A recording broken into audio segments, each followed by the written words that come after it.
Buckets are pretty great. They hold all kinds of things. Rocks, HDMI cables, those are the big two, but probably other stuff as well. At least literal buckets. Figurative buckets can hold a lot more different abstract things, like your feelings, good vibes, secrets, regrets. My regrets bucket is a very big bucket. And that got me thinking, what if I had a bucket for all the weird little games that I keep finding? The indie games I'd be a-playing. I could like mentally scoop them up and dump them in there. No sorting, no organization, just into the bucket they go. Oh man, that would be sweet if I did that. And then made a video about it. I'd probably call it something like the Indie Bucket. Oh, that'd be an awesome name for a series of videos about indie games. If I did something like that.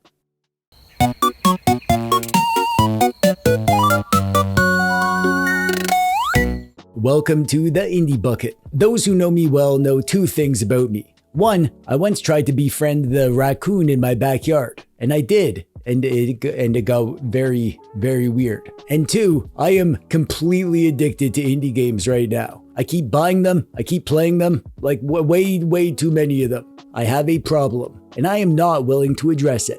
Because indies are where the cool stuff is happening right now in gaming. You got all these cool ideas from tiny teams, making all these unique gameplay styles, lots of chunky pixels so my brain can pretend it's like, olden days when games had pixels. And the best part, these games run on basically anything. Any old computer or laptop you got kicking around will do the job. Even these little Android-based retro handheld doodads using Game Native, which lets me play my PC games on the same device I use for like Mario and Kirby or whatever. All of these games today were played upon and recorded upon this ODIN 2 portal, one of my favorite handhelds for PC games. I made a video about this topic like a week ago. Check that out, link below if you want to know more about it. But we're not here to talk about the tech, we're here to talk about the games. Indie games in buckets. This is Death Howl. Oh. That was supposed to be a howl. How did I do? Let me know in the comments. And it's kind of hard to describe this game. I would call this a retro-style, open-world, deck-builder, Souls-like strategy adventure game, which is everybody's favorite genre. You explore what I think is the spirit world. It's weird, it's sad. You're a grieving mother searching for your son's soul, who may or may not be a deer now.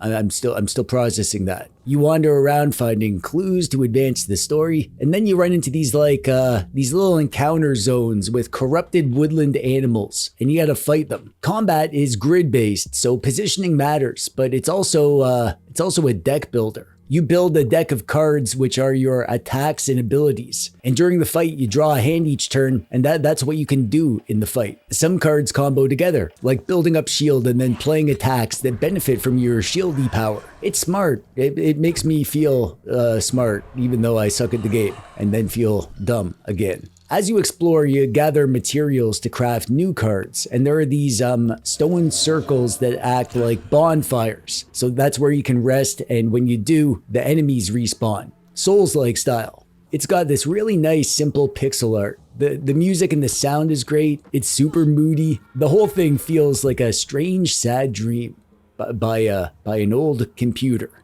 One thing that you'll notice pretty quick with me is that I have a type. I like games that feel retro. It's like when I've got retro games and retro style indie games all living on the same doodad, they start to feel like the same thing. They're just the games on my handheld. I mean, my brain doesn't need to separate the retro games from the indie games, which is good because my brain is really busy with other very important things. The Caribbean Sail is one of those kind of games. You got a lovely retro pixel art aesthetic, a game that at a glance feels old, like seriously old. This game is like a cross between Oregon Trail and Sid Meier's Pirates. It's a management game where you're running a ship and you do trading and you have a crew. In port, you can visit the tavern, talk rumors, gamble, buy supplies, and then you sail around and do stuff. Between locations, the supplies you bought need to last you, food becomes scarce, and you'll have encounters along the way. Pirates to fight, other ships you can trade with, story events, treasure maps, and mysterious artifacts. If you don't keep your crew happy, they'll mutiny. Most of this is stuff we've seen before from other games, but here, in this retro pixel art, but with a modern sense of style and humor, it's such a fun, goofy take on the classic formula. Vampire Crawlers needs no introduction,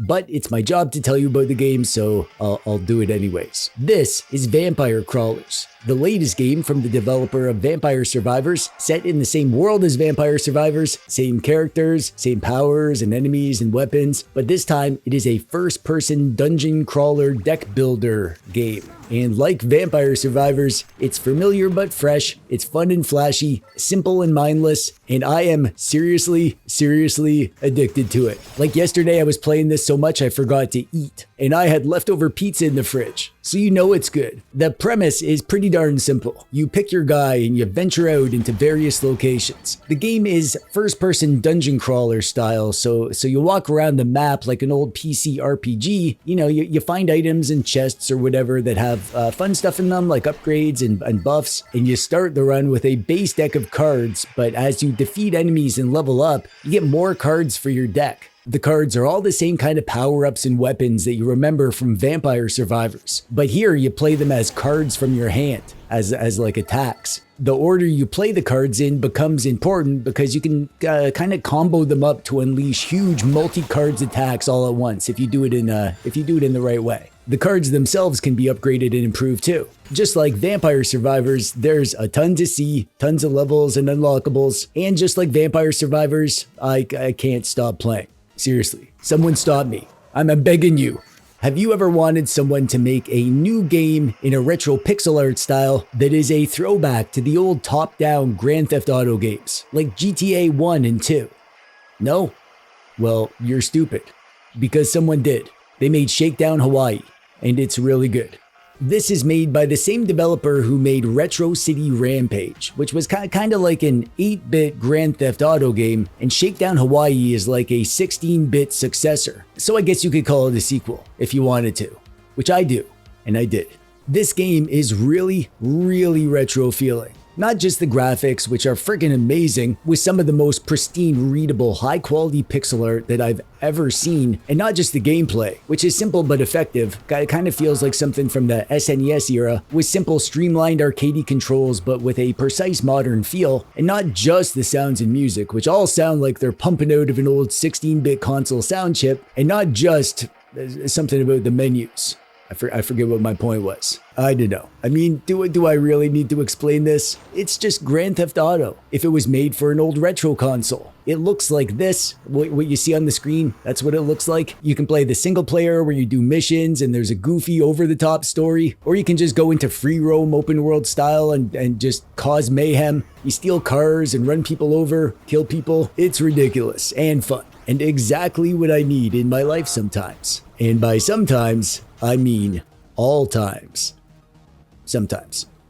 I bought this game at the same time that I bought Vampire Crawlers. I don't remember how I found it. I was just poking around Steam, I think, and at a glance, it looks like the same kind of game. First-person dungeon crawler with a simple early 3D aesthetic like an old-school PC RPG. But it couldn't be more different in terms of how it plays. While Vampire Crawlers is like a snappy, flashy, quick and dirty roguelike, Ruadine is more of a classic retro-style first-person dungeon crawler. Here you explore a branching world full of monsters, secrets, and very little explanation. It's got that old school vibe I love, nice chunky pixels, moody atmosphere, and also old school feeling game design. It's got this strong, figure it all out yourself kind of energy to it. The big hook, what makes it unique, is the combat system, which mixes real-time and turn-based with some simple tactical decision making. You build up power and you choose when to unleash attacks or defensive actions, and you can charge up to power different abilities and sigils, so fights feel a bit like timing and resource management combined. Just like an old PC RPG, you're going to be exploring interconnected regions, unlocking skills, and slowly getting stronger while uncovering secrets along the way. It honestly feels like an old game, but made for modern gamer sensibilities. Not too much hand-holding though, which is a nice change. It's very much about poking around and figuring things out, which I often like to pretend that I'm good at. Very often when I show games in my videos, I get people asking, what game is that? Even though I show the game names on the screen. They don't bother looking. They just go to the comments and ask. But that's actually fine with me. Reading is hard, and also comments are good for the algorithm. Good for engagement. Actually, speaking of which, feel free to leave a comment right now. Say whatever you want to tell me down there. Go nuts. But whenever I show Dead Estate, I always get comments asking what game it is. So I'll tell you right now. I mean, it's Dead Estate. It makes sense that people want to know what it is because it does look interesting. And it is interesting. This game feels like an old PC game to me, like something from the DOS era. It's a fast-paced, isometric roguelike shooter where you blast your way through a monster-infested mansion, trying not to die horribly, which means you will anyways, if you're me.